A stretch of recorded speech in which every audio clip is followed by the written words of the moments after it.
Hello again, Knights fans, and welcome to the final edition of the 2016 Knights Baseball Roundup. I'm Ty Mead here with head coach Gary Puccio. Coach, the season is now over. We went through the playoffs. A great postseason run following a good regular season.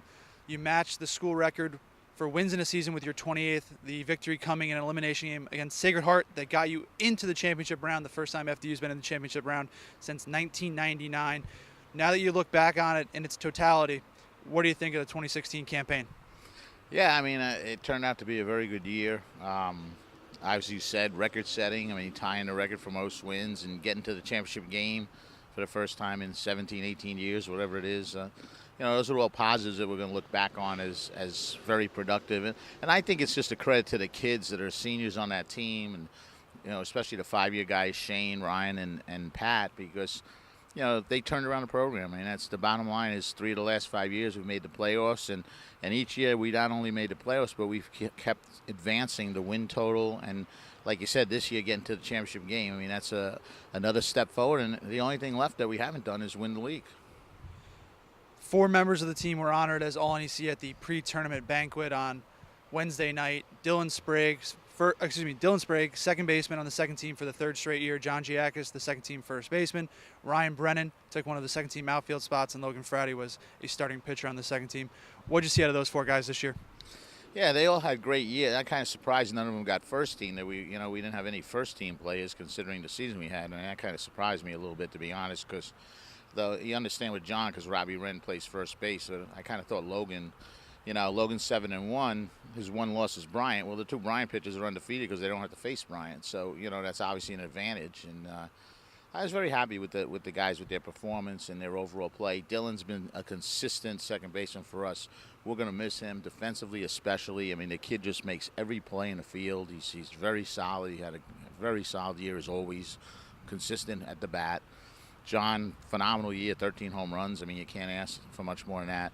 Ryan Brennan comes back next year. Ryan Brennan had a big year for us this year. We expect that to continue. He was a cleanup hitter. He had 9 saves for us out of the bullpen, and he's a big-time main player for us next year, and we're counting on him having a big year again. Let's look at the games from the tournament. You opened up in the 2-3 game against Sacred Heart, a wild one. Final score was 9-8. Sacred Heart won on a walk-off home run. What did that game do to your team emotionally? Obviously not too much because you were able to bounce back, but what were your thoughts right after that? That's why baseball's a crazy game. I mean, it's a tie game in the bottom of the 8th. We throw away a bunt.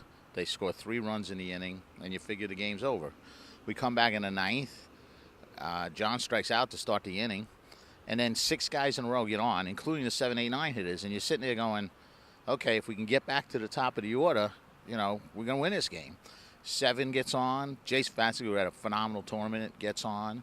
Shane gets on. And all of a sudden we're sitting there, and it's a tie game. We still got bases loaded. There's still only 1 out. And now we got Dylan and Matt coming up. Dylan pops up. Matt strikes out. And we lose in the bottom of the 9th. You just can't figure that. It's like, let's get to if we can get it back to the top, we're going to win this game. Well, we got it back to the top, and we didn't win the game. So that's baseball. The next day, you come back for the elimination game against Central Connecticut. Corey Zeller delivers an outstanding pitching performance in a 2-0 shutout victory. Pitching was great across the board. You also had some timely hitting. What did you see out of Zeller in that game? Come to think of it, you still haven't told me yet whether you root for Central Connecticut or FDU during those games. But anyway, yeah, 2-0 win. Corey pitched phenomenal. I mean, he had a great second half. Probably was our best pitcher the last month of the season.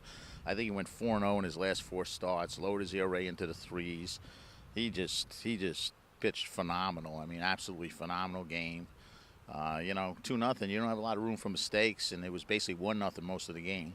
So you couldn't be prouder of all the freshman pitchers. I mean, he did a phenomenal job. Cashmore, Quinn, even Evan Lane coming out of the bullpen. I mean, we got a lot of great hope with those freshmen. They just, they're playing for the first time in a conference tournament, championship round, and everything else, and they all stepped up. Every one of them gave me great outings, and I couldn't be happier knowing that whole starting staff's coming back.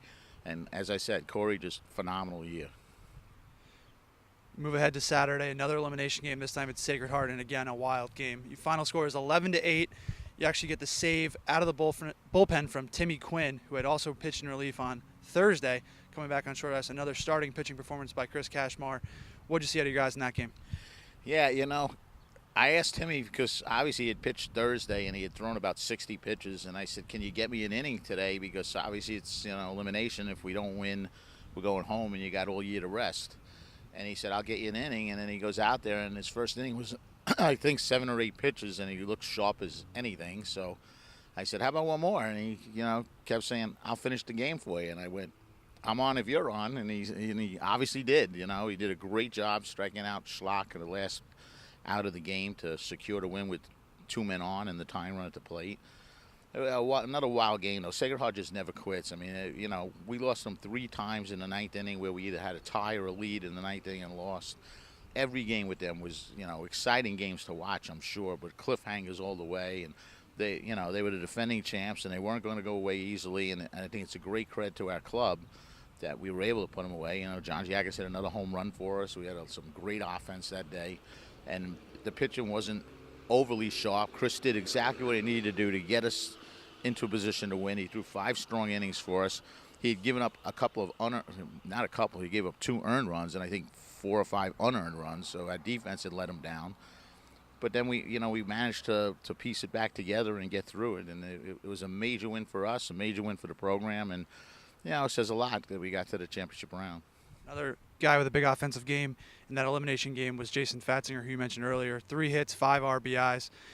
You win that game, you move on to the championship round, and you take on the winner's bracket team, which is the number 1 seed Bryant Bulldogs, who entered that day with the best winning percentage in the country.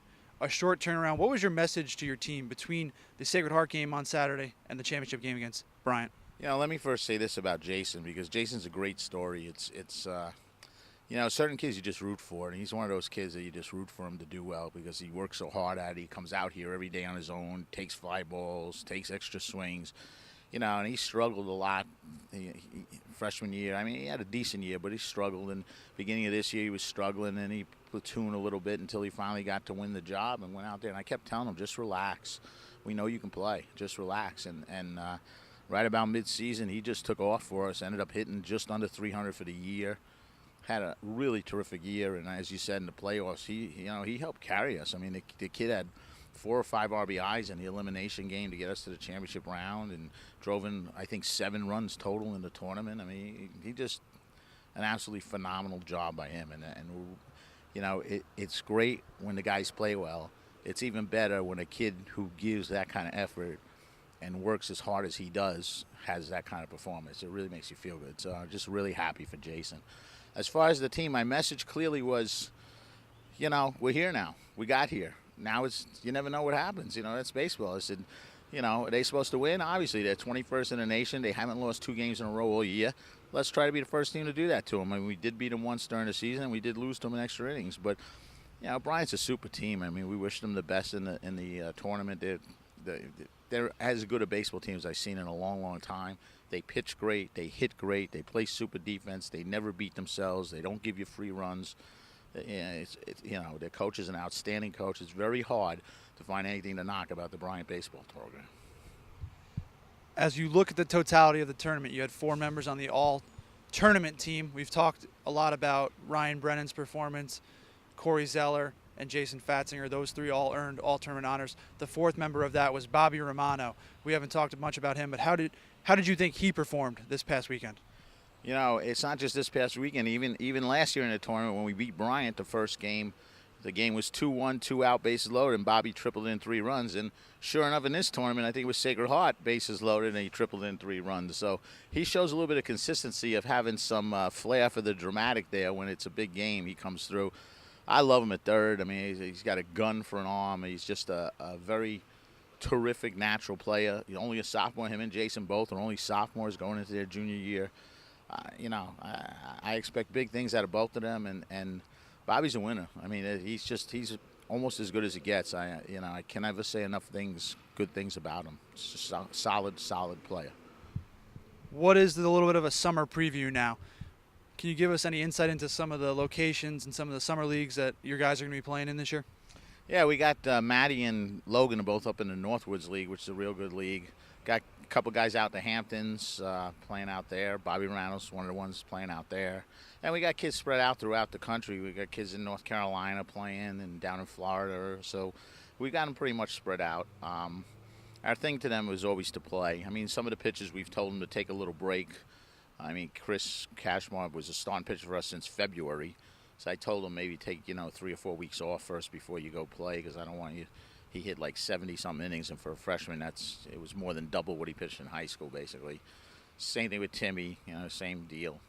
Corey's, gung-ho. He'll keep throwing, in Logan, too. So we should be fine. I mean, this is the thing. If we want to keep getting better, you got to play in the better summer leagues, and we're starting to do that. We're starting to attract better recruits. We have a real nice recruiting class scheduled to come in September. We lose an awful lot. I mean, it's real hard to replace a John Giacchis, a Joel Roman, a Dylan Sprague, a Pat McClure, and a Shane Siebel. I mean, that's, 5 starters in the lineup every day, and that's going to take a lot to do. John Giacchis is a freshman. Obviously, he didn't hit 13 home runs. So, it's going to be a little bit of a rebuilding situation from an offensive standpoint, but the pitching and the defense hopefully will continue to shine.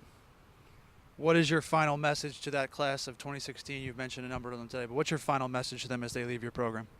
I told them this in the locker room. I said that, if FDU can continue to be a good program, people are going to look back and 2012 was the team that turned it around from last to first, or last to the playoffs.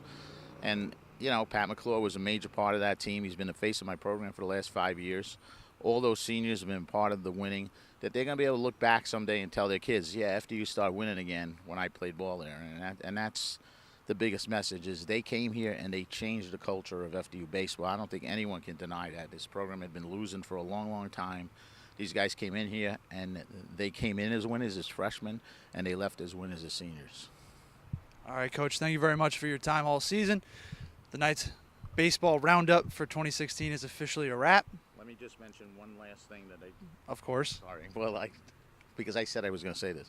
I just want to thank Sean Morrison, who left our program this year for the 6 years that he gave the baseball program. He was the baseball administrator for 6 years, and he had a lot to do with the success of the program. Outstanding.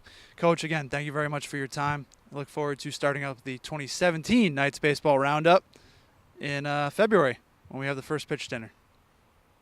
Sounds good.